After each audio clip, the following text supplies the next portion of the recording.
Hello everybody, this is Technicya, and in this video I am going to share you a method to scan a document in PDF format in mobile phone. To do this, open Google Drive, click on plus button, click on scan. Now scan the document. Take a photo, click yes. Now click on crop button, crop the document, select the area,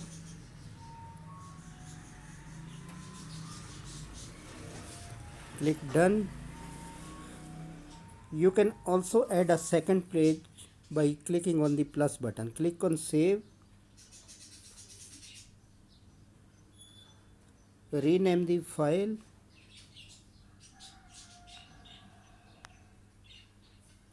click on save.